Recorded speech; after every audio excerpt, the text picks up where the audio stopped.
Well, Chris Carr can act as my bidet. It would not be appropriate for me to comment on the matter. You're listening to Let Me Tell You Why You're Wrong.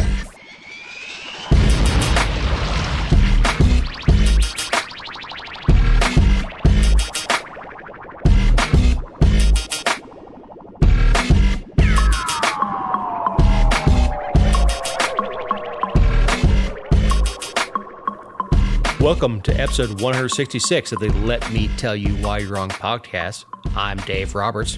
With me is my podcast partner in crime, writer, journalist, published author, Jessica Szilagyi. Hello. How was your week? Oh, just living the dream down here south of Macon. Woo! Where it's like 95, then 60, then like 39. I had to get out the space heater from my office the other night because I was refusing to turn on the heat. Too bad you don't know a good HVAC guy. Well, even if I did know a decent guy, I still wouldn't turn on the heat. Man, my heat and air have been set on auto, so it goes to heat at night and air during the day. Because I've got a good system in my house that doesn't cost me a fortune to run. Mm-hmm. Because I know a guy. You know a guy? Yeah, it's been a crazy week, man. It has been like super busy, which is totally out of character for April, especially in April that the highs were in the 60s, lows were in 30s. I've been super, super busy, which, trust me, I am very thankful for. God bless my customers and the folks that call me ahead of time, that have listened to me about equipment shortages and everything else. Like, I want to get this done ahead of time. Thank you. Thank you, every one of you that does that.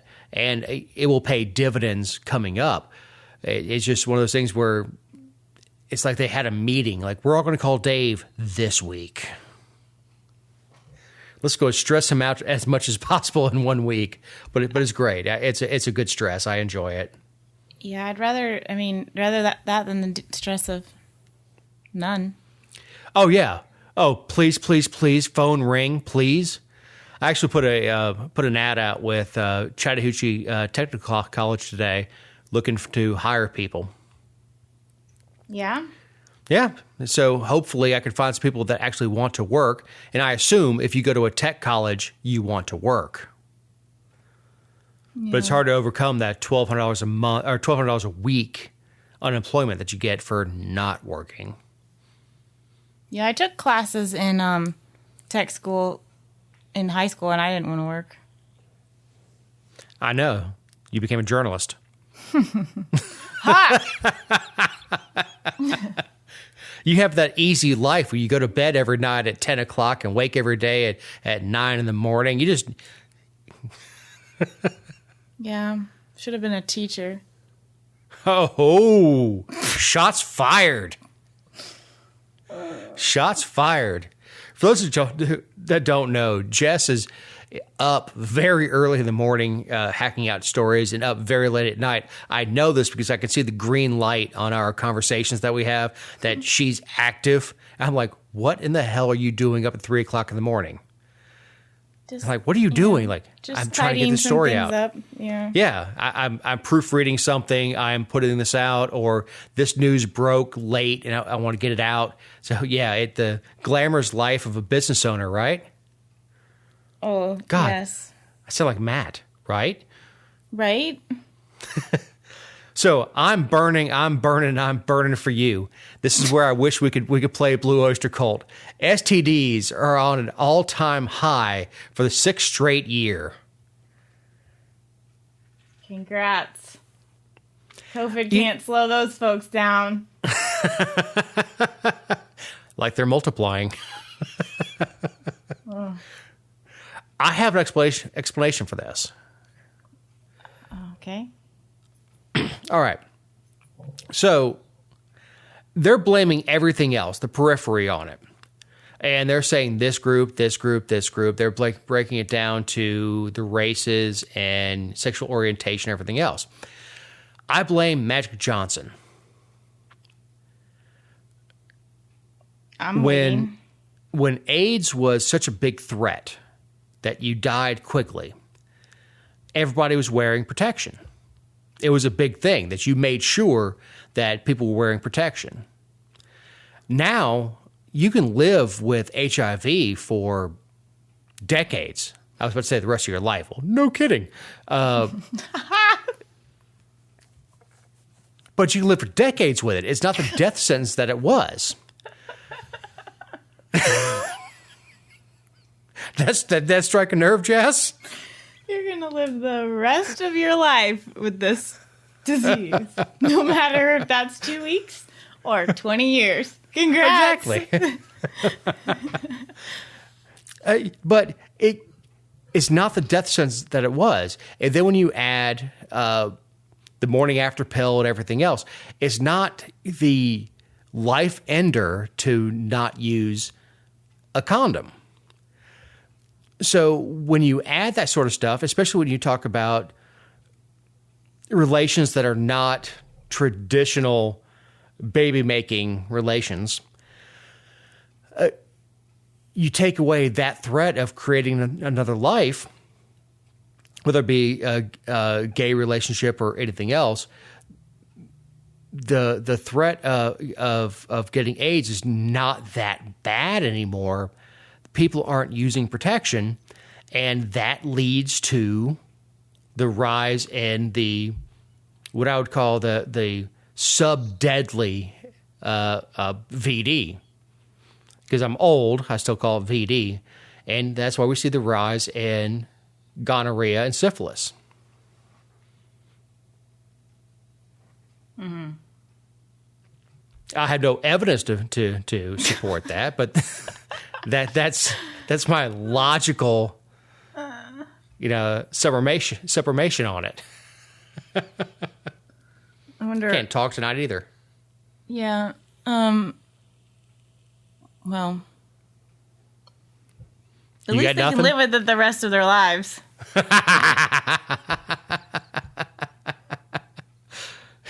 Exactly. And look, as embarrassing as it may be, it's a shot of penicillin. You're going to be okay.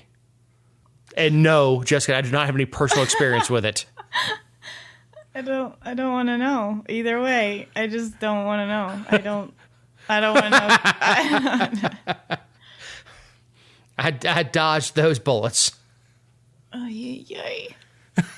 Next. Well, this is even worse.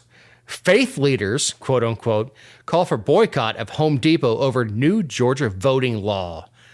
They are upset that Home Depot has not come out against the new Georgia voting law. It's almost like they want to sell lumber instead of being in politics.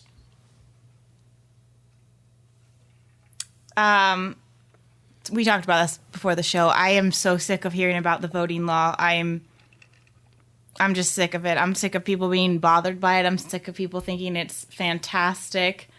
I'm just sick of it. I don't care what anyone else thinks about it. It's the law now, and if you want to change it, then circle back in 2022. It doesn't do anything. It doesn't do a damn thing. You have to have a license to vote. And if you can't afford one, we'll give one to you. It's like the Miranda rights of voting.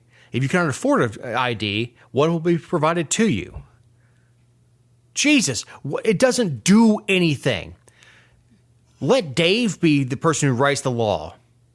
You have to crawl across broken glass, then walk across Legos before you can vote. It should take some damn effort. And I like what Lowe had to say, and now we've invoked him, 4 times before the 5-minute mark, that you should have some skin in the game. You should have to pay taxes, have some sort of skin in the game to vote. That didn't happen. I think you should have to vote in person unless you have a reason you're going to be out of district during the voting time. Have some sort of damn reason to not be in person. That wasn't even in the damn law.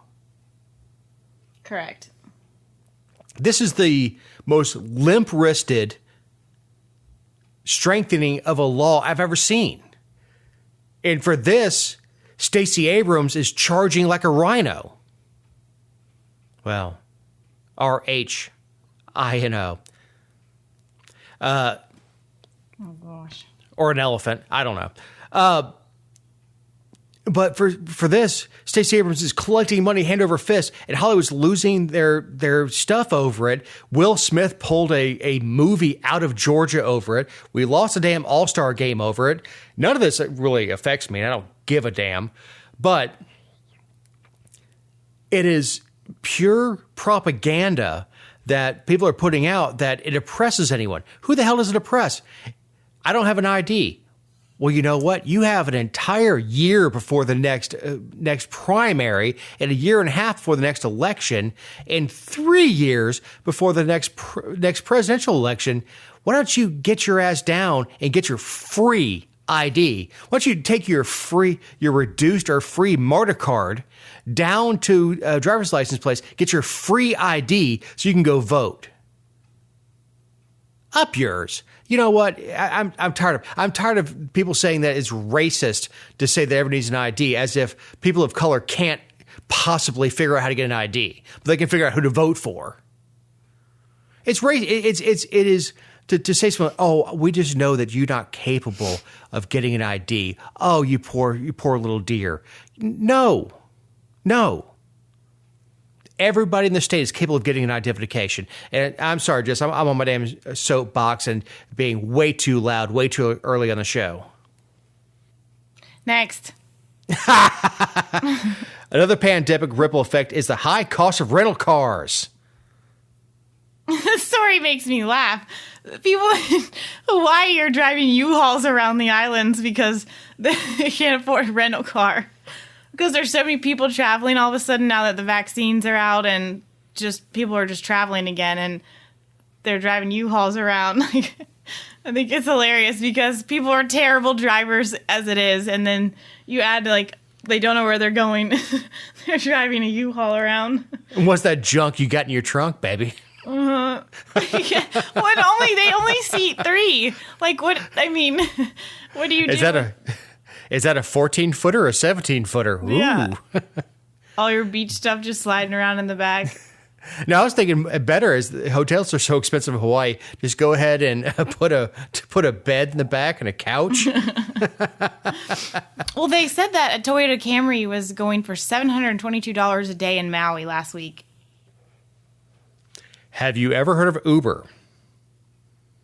I have. I don't want to drive in Hawaii. I've been to Hawaii several times. I don't want to drive in Hawaii. I would take Uber. And I use drivers when I'm out of the country because I don't want to drive in other countries because I don't want to end up in jail. And cab drivers are awesome, and they can hook you up with anything you need. But my God, $722 a day? Screw that. Maui's not that damn big. I know. The U-Haul is just epic, though. And it's awesome. And you know, U-Haul, which is based out of Arizona, is just loving it. Like, how many trucks do we have in Hawaii? 100? How many are rented? 100? Awesome. Last month, the cheapest rental car on Maui was, that's what you said, $722 a day. The cheapest. You missed it. Cheapest was $722 a day. And I wouldn't be caught dead in a Camry. Next. I guess we lost Toyotas as I was going to say, what are you doing? Speaking of terrible places to live, New Jersey will incorporate the impacts of climate change and rising seas into its all major policy decisions. They're talking about a long-term plan to move everybody away from the water.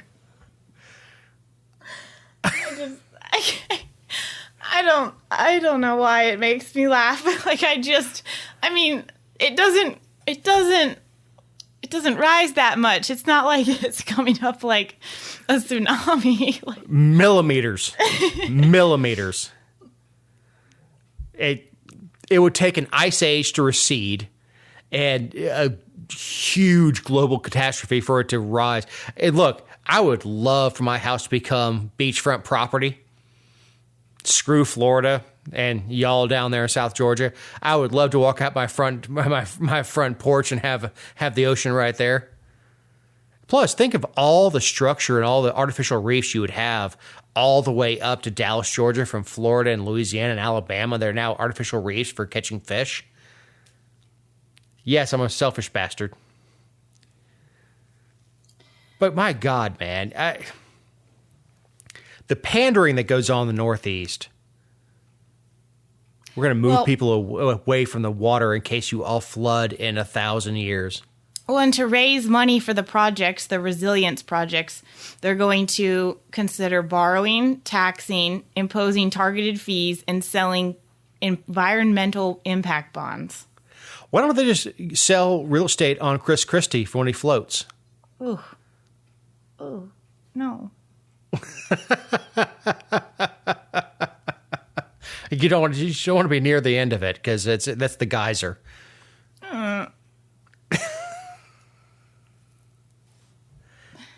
Am I awful tonight? Yes. Yes, we're recording at night, by the way. Yes. So listen to this. So it says, in its first climate resilience strategy, they unveiled on vacant land in Woodbridge, where the state has brought and demolished numerous homes in a flood-prone area, state officials committed themselves to making sure major decisions in most areas of government are made with climate change and its risks in mind. Have they called China? We are ground zero for some of the worst impacts of climate change. We have to get ready for what is happening here today in our state and what we know is to come. Horse. My God, man. China is investing nonstop in coal-fired electric plants. We act like there's some imaginary fence that's up around every country, every state, every city, that we're going to stop climate change by doing things. And New Jersey is the size of a loogie and smells the same. The plan seeks to incentivize people to move from flood-prone areas to safer ones. Yeah, and they are. They're leaving New Jersey, New York, and everywhere, Boston, for the South. And they would help low-income communities who are least able to respond to the effects of climate change. I think I've told a joke on the show before. God calls New York Times, says, I'm ending the world tomorrow. And next day, in the New York Times says, God ends world today. Poor and minorities hardest hit. Jesus. 1 to 2 feet by 2050. 2 to 5 feet by the end of the century. Horse. That's 2, Eric. That's 2. I'm going to break your butt. And he's already not feeling well this weekend. And that's 2. And we're not even like a third into the show. I guess we're recording the show. Between 2010 and 2017, over 4,500 homes valued at $4.6 billion total were built in areas at risk of flooding. Well, I mean, why did you give a permit for... I mean, if that's the issue, just stop giving permits in flood zones. I'm old enough to remember when we were supposed to have a global freeze, when the Ice Age was coming. The couple's name was Paul and Ann Ehrlich. They were climate scientists in the 70s that said that overpopulation was going to kill the Earth because of the coming Ice Age. That there would be that the bread producing areas of the globe would be frozen and everyone would starve to death. Now we're all going to drown.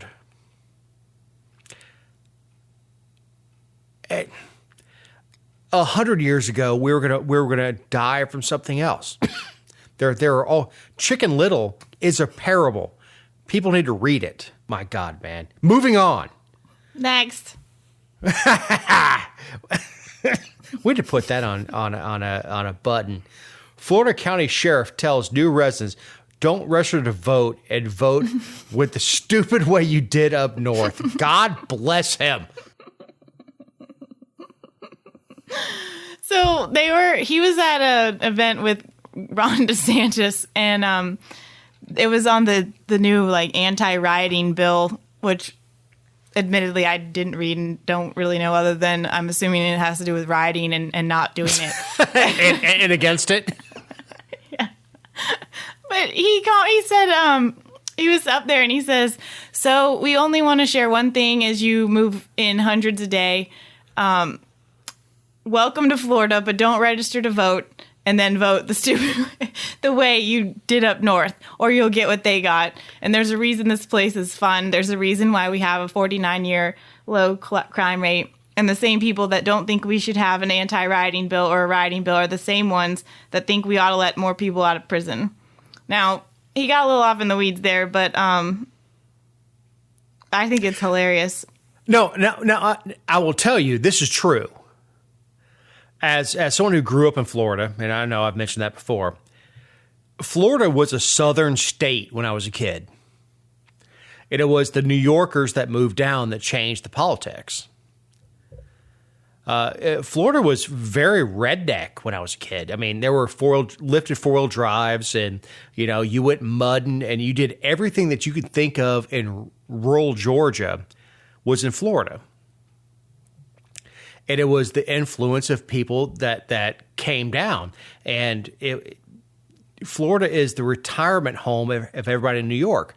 You would make your money in New York and get your retirement and move to Florida because, well, one, the weather. The other was your money went so much further at the time in the 70s and 80s that they would move down to Florida.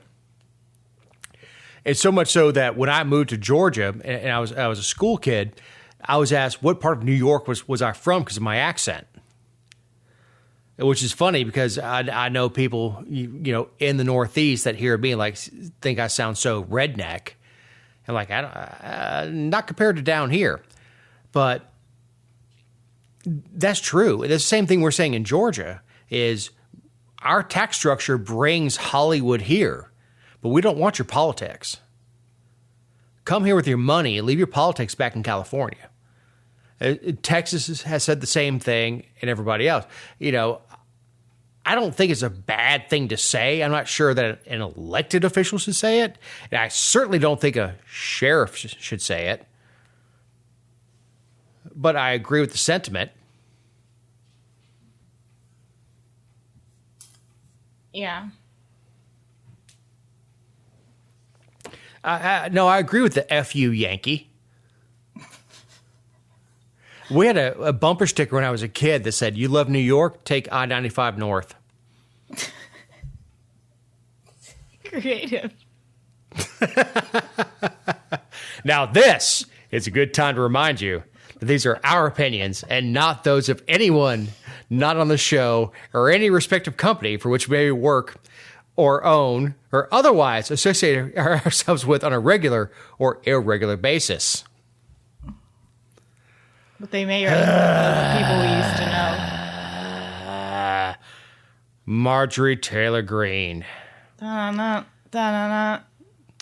Outraged everyone in the U.S. House of Representatives other than Nancy Pelosi. She raised over $3.1 million in the first 3 months. Jesus help us. Well, the thing that I think is funny is that 91% of it came from outside of the district. Well, she had over 100,000 individual donations, which is quite remarkable. But, when she got kicked off Twitter and all that, she used that to raise money. But she got over 100,000 of donations, I think averaging like $32. But 91% of the individual cash, which was 654,000, was from outside of the district. Look, I've said before, I like Margie. Personally, on a personal level, she is one of the sweetest, most genuine people you ever meet. Her husband is a super, super nice guy. She has a beautiful family. But my God, man, when she gets on Twitter, I'm just cringeworthy. Of course, she can't get on Twitter anymore, I reckon. She can't? She she keeps getting blocked, or whatever she puts up gets fact checked or anything else. Maybe she should stop lying. I don't know that she's lying. She lied about the gyms being closed. She also got duped into the whole Q thing. And she was prominently displayed in the thing I talked about a couple weeks ago or last week, whatever it was, about the Q documentary. She was prominently displayed on that. It just, Jesus, Margie, just at this point, just govern. Just stop making a spectacle. Well, she can't. She got taken off the committees. She can still vote. Yeah. Just, just take Tom Graves' note and just put your head down, stick to your values, just vote, do what you're supposed to do. Just good God, man. She's doing my district no good by getting herself kicked off of every committee. So before she, before the actual, they always, if you do really well in your fundraising quarter, that you always leak your numbers out and they report them before they're official on the FEC website. And the source did, I guess, before the numbers were all out. And this is what the source said. That was from her campaign. Over 100,000 individual donations says it all. The people are with Marjorie Taylor Greene and her America First agenda. It's clear she's the heir to President Trump. While politicians inside the Beltway attack her daily, Americans are rushing to stand beside the notorious MTG as she fights tooth and nail on the House floor, utilizing procedural tactics to shut down Nancy Pelosi and the Democrats' hostage takeover of Congress.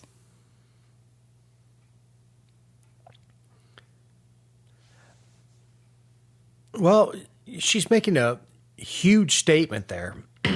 And she's also peeing all over the district, saying that you're not going to challenge me.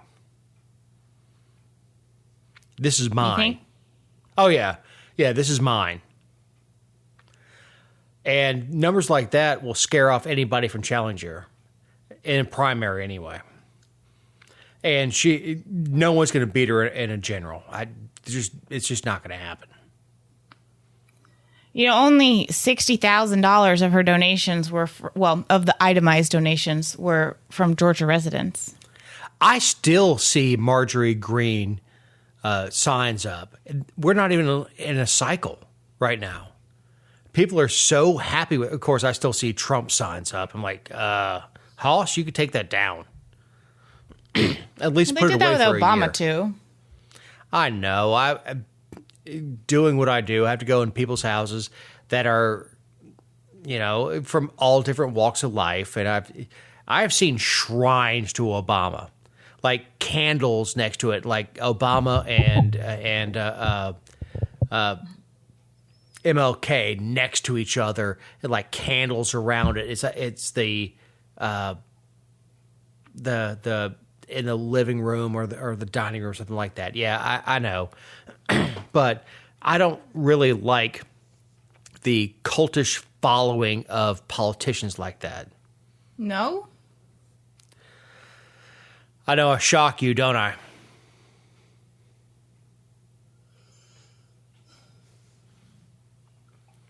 I just, I don't like the hypocrisy of even the people who don't like her. Like, people aren't really talking about the fact that this money is not, if $654,000 is itemized donations, of course there's some that falls under the threshold where they don't have to technically report, and you can report it in aggregate. I get that. But she obviously has some special interest group money too. But Florida, Texas, and California were her top recipients over Georgia. Like, where are the people who are always screaming about, donations from outside the district? Where are they? And I'm guilty of that. Okay, where are you? If I see somebody that is being unfairly attacked elsewhere in the country, I'll send them money. Unfairly attacked?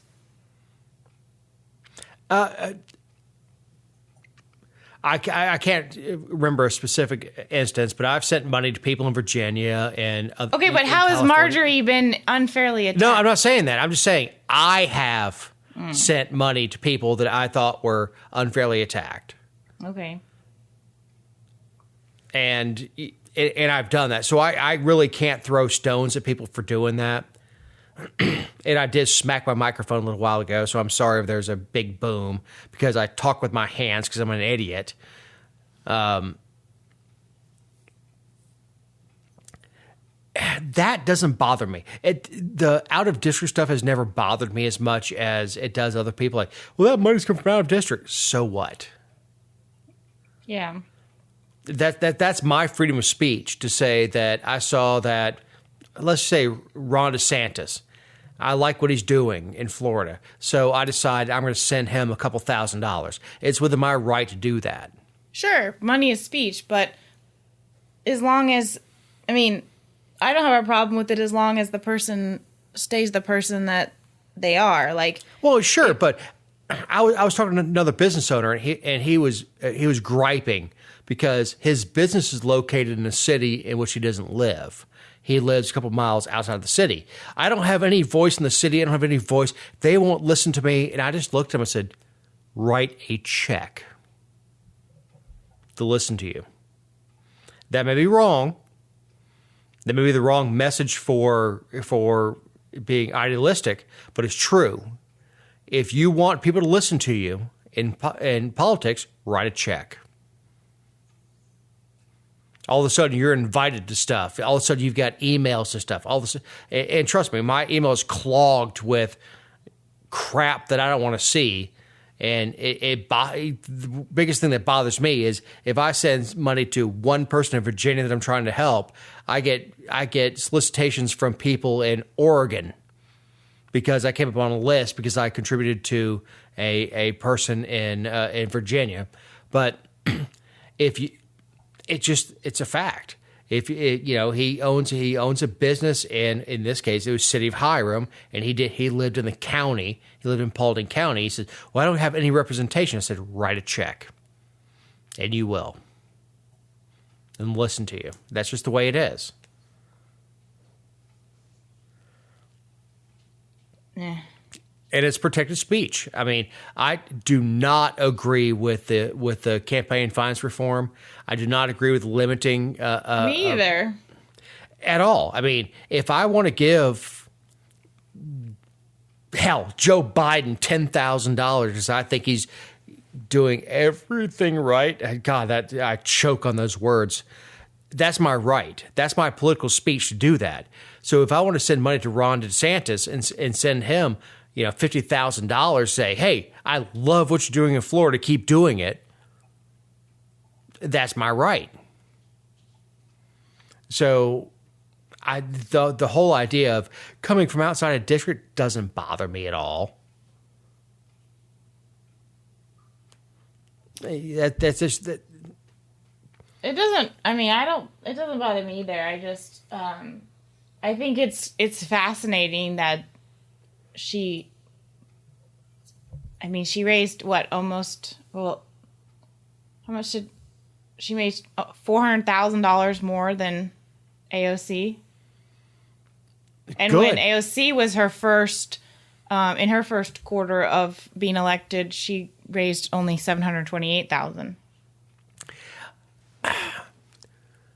So it's interesting. I will tell you, there's a happy medium between Marjorie Taylor Greene and Tom Graves. Tom made no news. You never saw him on the news until he was just about out.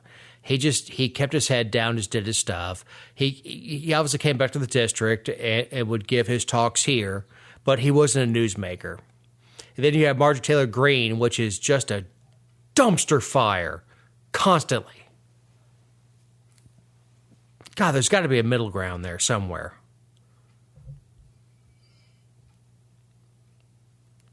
And like I said, I don't dislike her personally. I mean, I've talked about this before the show. You have to separate the political persona from somebody from the person. You can like people and not like how they act when they're in office. Bill Clinton and I would have gotten along great. First of all, hanging out with Bill. Oh, God, can you imagine? The food would be great. The women would be beautiful. Well, I don't know about Monica, but there'd be women, there'd be food, and there'd be wine. I mean, it'd be a great party. Bill would be great to hang out with. And contrast that to Trump. Trump probably isn't that awesome to party with, but his policy wasn't that bad. Like, when he talks, he's cringeworthy, but his policies weren't that bad. And then you have Biden where you're like, what? What the hell are you talking about? What? So I have no idea where Biden stands. Neither does he. Well, that's because it changes so often. It doesn't change. He has no idea what he's talking about. He's got dementia. He has no, so you can enjoy somebody personally. JFK and I would have gotten along great too. I mean, awesome. Policy, not so much, but personally, I mean, he wants to bring Marilyn around. Let's party. Oh my God! But you have to be able to separate the personal stuff, and that is what really poisons local politics, because you get to know the people that you're around, and you like them personally. They're your neighbors. You know their kids. Your kids play softball together, whatever, and that poisons your idea of what their policies are because you really like them. And that's the tough thing about local politics is you don't want to vote against the guy that's your neighbor, that your kids play softball with, that you see every Wednesday at church, but you disagree with their politics. And it's a really hard divorce to make psychologically, to say I have to separate this person from the representative. And I know that wasn't the point of the story, but that's kind of where we are. I mean, I'd say we're squarely right there. So, moving on. Go ahead, Jessica. Next. Georgia refuses to kill a man by firing squad. I love this story. You love it? I do. Just the headline of it. And yes, I read this on the Georgia Virtue, which is owned by a friend of mine. She's a bit mouthy, but is a great source for local and state news. Thank you. Michael Wade Nance, 59, was convicted and sentenced to death for the killing of Gabor.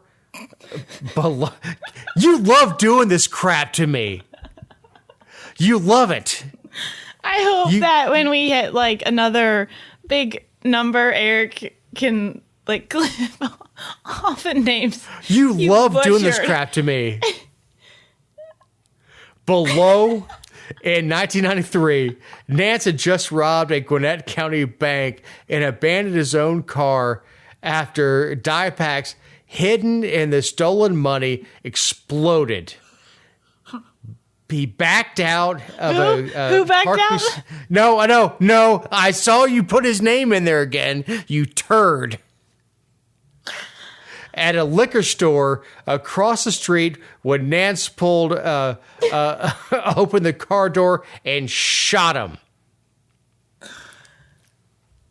So he was convicted. You suck. You suck. You picked this story because you knew I could not pronounce his name. That's not true.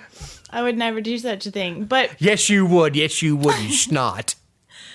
So the guy, he was convicted, almost 30 years ago? And he's not contesting that he shouldn't be put to, or he's not like contending that he shouldn't be put to death.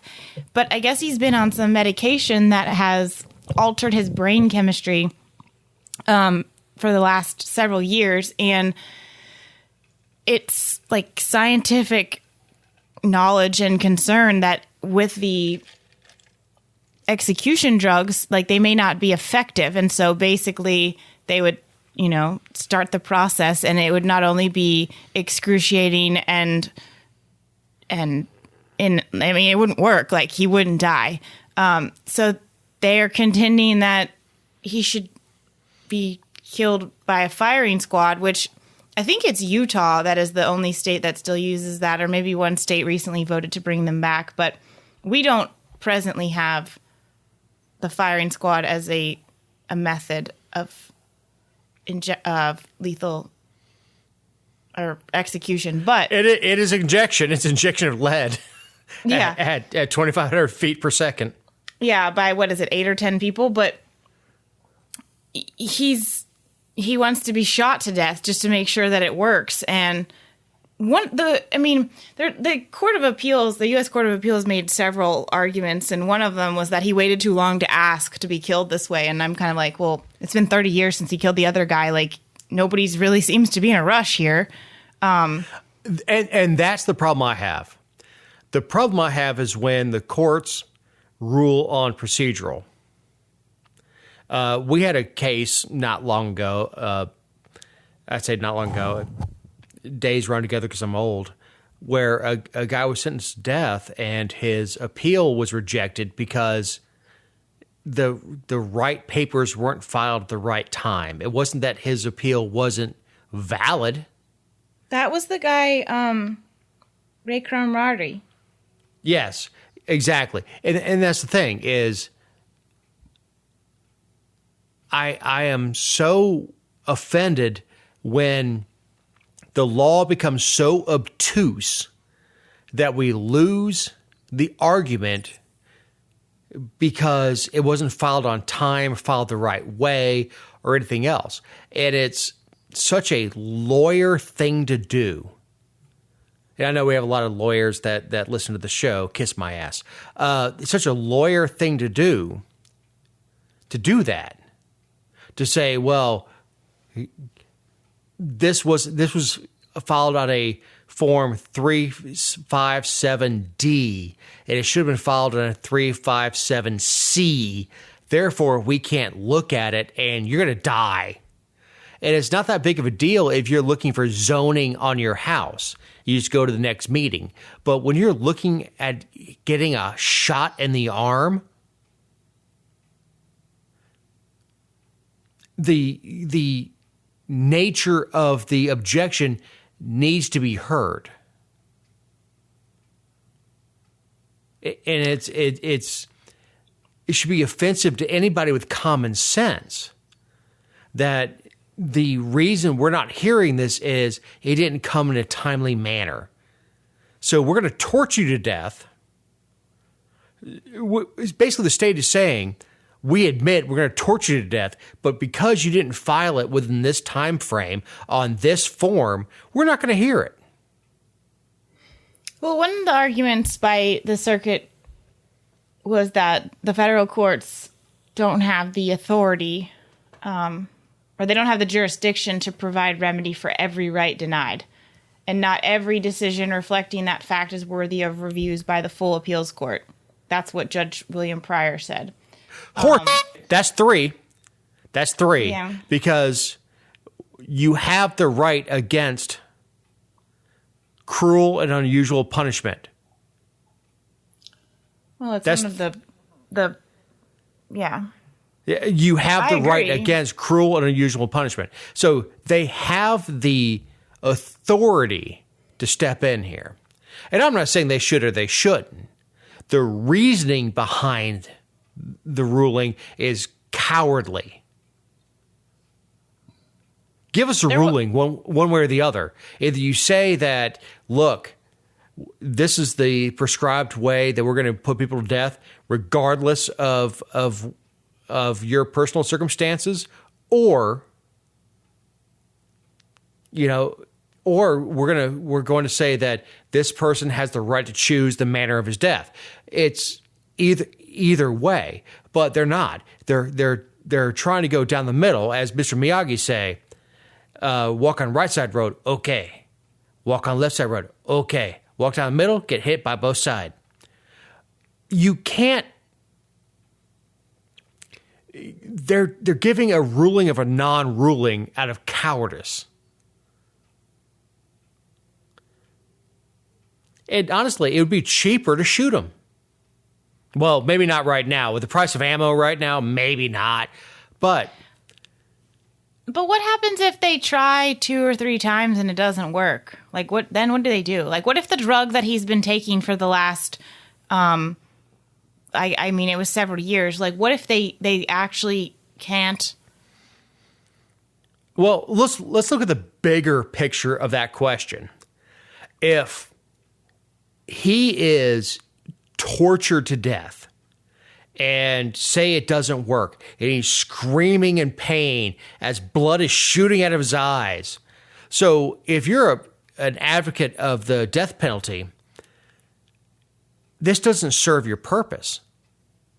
Sure it does. Most death penalty advocates want that. They want to watch. No. What I'm saying, I'm talking from a legal standpoint of if you want to stay legal and you have this guy that's if you've seen the Green Mile, which I think is the second reference to that this week, and you have the one the execution where the guy catches fire and all that stuff, that is total ammunition for the people who are anti-death penalty to say this is why we should not be doing it. Is it violates cruel and unusual punishment. So if you want these people to be put to death, you want them to be put to death in such a way that it does not trigger the anti-death penalty people.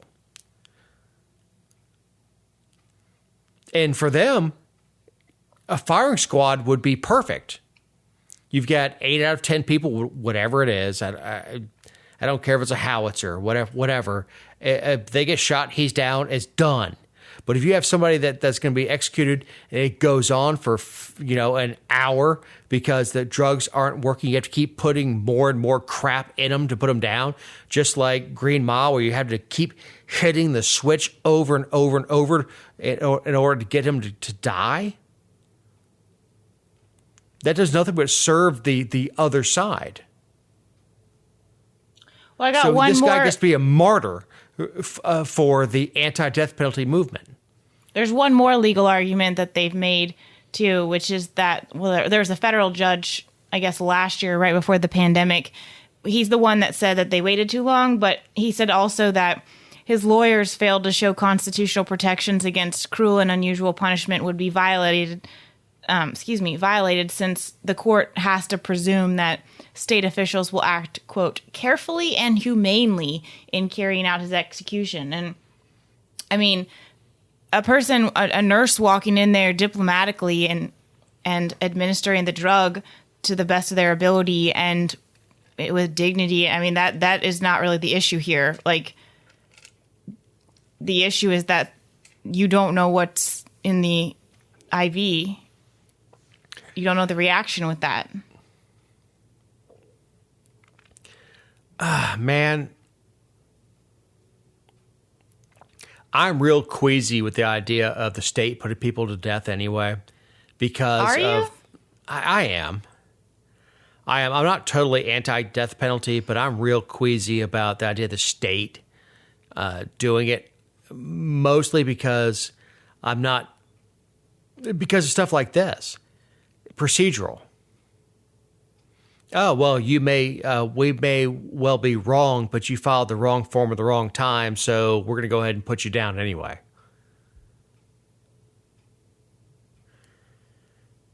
And this is probably the best argument against this, the death penalty is there's no reasonable person that can step in. I was talking to a defense attorney not long ago, and he was telling me what the first time he saw a death warrant.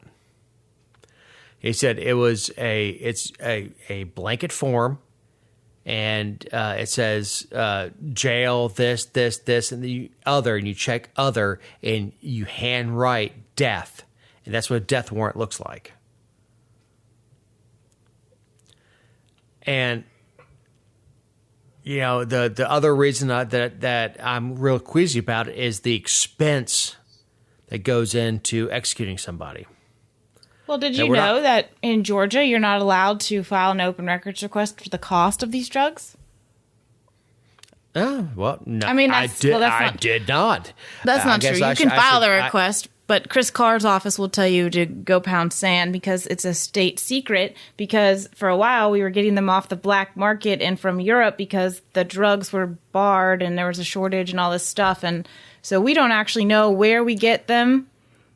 We don't know where. We don't know like how much we have. We don't know how we're paying for them. Well, Chris Carr can act as my bidet.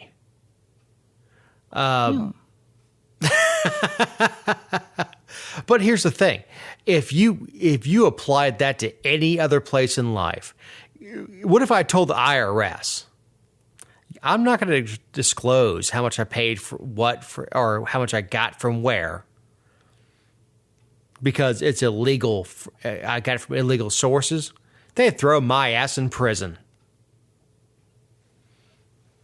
Screw Chris Carr. Well, it's a Department of Corrections too. I mean, they're like basically an underground community themselves, but Is there still a Department of Corrections, or are they just now a private corporation? oh no. I'm being facetious. No, I know. I'm just saying like it's though they'll never give that up because those well, next. No, here's the thing. I could call a heroin dealer right now for like, I don't know, $300 and get enough to put them down. Put them down, huh? Well, I mean, hell, half the stuff the junkies are getting are fentanyl either. Anyway, they're dying with a smile on their face. Only the state can figure out a way to overdose somebody in a painful way. Yeah, with a 3-step process. I mean, Jesus. We got people dying with needles in their arms, sitting in their cars, with their kids in the back seat. But we can't put down a criminal without a 3-step process. If you have to take your pet and to be put down, it's one shot of barbiturates and it's over. Mm-hmm. But the state somehow screws that up because government screws everything up. But I don't see the downside of the firing squad. If that's how the guy wants to go out, I mean, all right. I don't see how it's less painful, but if that's what he wants, I don't think it's as much lights out as he may think. I mean, you're getting shot through the heart, but your brain's still operating. But if that's what he wants, I mean, this is Georgia. We can find some damn sharpshooters. They're all over the damn state. Well, am I overly cruel? it depends. It depends on the topic. No, I'm just talking about principle here. I don't see the downside of shooting them. I also think the state overcomplicates putting people down. I mean, people die all the time of overdoses. All the time. How the hell do we have this 3-drug cocktail that hurts people and they're supposed to feel their veins burning and all this crap? How the hell does that happen when I've got knee surgery coming up? If when I go to sleep for knee surgery, I will wake up my legs in a damn cast. I don't know how the hell that happens. Only government could screw that up. So on that happy note, Jessica, do we have a closing thought? I want to just mention the one where we've talked about, the efficiency businesses have seen about from COVID, like who actually needs to be in the office and what kind of expenses they can cut and everything. And there was a poll released last week, or I guess a survey rather, but where they surveyed people worldwide and found that 58% of people plan to find a different job if when COVID is, quote, over, they're told they can't keep working from home. Which just seems like a lot. Like 58% of, I mean, I know that businesses, like we've talked about, businesses will keep more people, out of the office if they can continue that slashed operations baseline. But I mean, are 58% of Americans going to sell like special shampoo and other vitamins and multi-level marketing stuff? I mean, what essential oils? Everyone's going to be selling Plexus? I don't understand. If Americans do not go back to work, there will be no work. As long as restaurants have to keep operating at 20% capacity, and I'm not talking about government, I'm talking about they can't get people to come back to work. They're going to figure out how to do it, and there will be no jobs. The biggest problem I see is I don't see corporations going back into these buildings in places like Buckhead, Atlanta, New York, LA, San Francisco, or Seattle. Is they figured out that you don't need to go into an office to be productive. And I foresee a big real estate bubble bursting in big cities, because they figured out that you don't need people to come into the office every day. And we don't need a 25,000 square foot office in a high rise in Buckhead to be productive. But, the biggest thing, what I'm seeing in my industry, is getting people to come to work. I'm hiring. And look, out there in podcast land, if you have a kid that's looking for a trade that wants to learn something, hit me up. DR Cool Heating and Air, drcool.com. Actually, drcoolhvac.com. Actually, if you hit drcool.com, I think it goes to the Cayman Islands or something.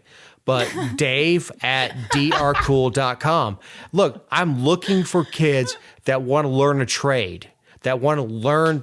And look, the kids that I turn out after I have them for a few months, and that sounds way more sexual than I meant it to. These guys can go to any company and make really, really good money. Or work with me and make really good money.